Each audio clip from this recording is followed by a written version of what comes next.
Break नंतर बुलेटिनमध्ये पुन्हा एकदा स्वागत। सुरुवातीला पावसाच्या संदर्भातील काही महत्त्वाच्या बातम्या सविस्तर पाहूया। चंद्रपूर जिल्ह्यामध्ये वैनगंगा नदीमुळे आलेल्या पुरामुळे हजारो हेक्टर क्षेत्र प्रभावित झाले आहे। जीवनदायिनी वैनगंगा नदीचं यामुळे एक वेगळं स्वरूप पुढे आलेलं आहे। गोसेखुर्द घरात विसर्गामुळे वैनगंगा नदीच्या पाणी पातळीत मोठी वाढ झाली। या नदीचं पाणी आजूबाजूच्या हजारो हेक्टर शेतामध्ये आणि गावांमध्ये पसरलं आणि नदीच्या या पुराचं ड्रोनच्या माध्यमातून ब्रह्मपुरी येथील हौशी फोटोग्राफर शिवम मेहर यानं चित्रण केलेलं आहे। या चित्रणामुळे वैनगंगा नदीच्या पुरामुळे किती मोठं क्षेत्र बाधित झालेलं आहे हे स्पष्ट होत आहे। तर चंद्रपूर जिल्ह्यामधील वैनगंगा नदीमुळे आलेल्या पुरामुळे हजारो हेक्टर क्षेत्र प्रभावित झालेलं आहे।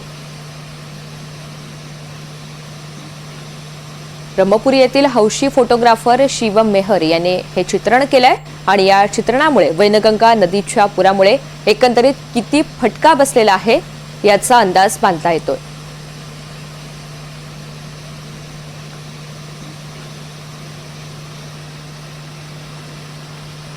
तिकडे चंद्रपूर आणि भंडारा या दोन्ही जिल्ह्यांमध्ये काल रात्री पावसाने उसंत घेतली आहे। त्यामुळे चंद्रपूरच्या ब्रह्मपुरी तालुक्यात उद्भवलेली पूर परिस्थिती नियंत्रणात येण्यास काही प्रमाणात मदत होणार आहे।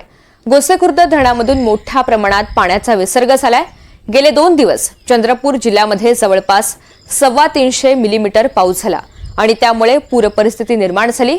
गोसेखुर्द धरणामधून होणाऱ्या पाण्याच्या विसर्गामुळे वैनगंगा नदीच्या पाणी पातळीत वाढ दिसून येते। त्यामुळे गोसेखुर्द धरणामधील विसर्ग कमी झाल्यास पूर परिस्थिती हळूहळू नियंत्रणात येऊ शकते।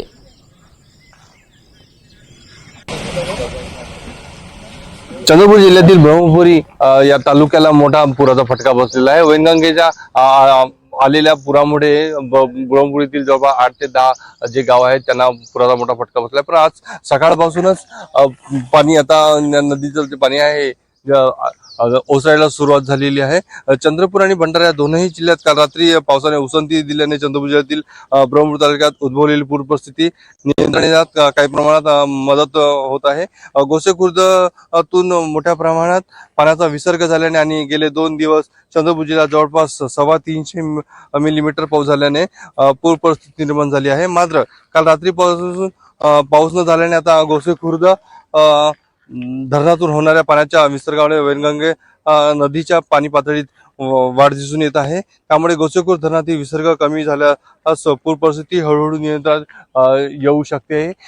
परंतु या आलेल्या पुरामुळे जवळपास ब्रह्मपुरीतील गडचिरोली जाणारे जे मार्ग आहे दोन्ही मार्ग सध्या बंद आहे आणि ट्रकांच्या मोठ्या रांगा लागल्याचं चित्रही इथे बघायला मिळत आहे।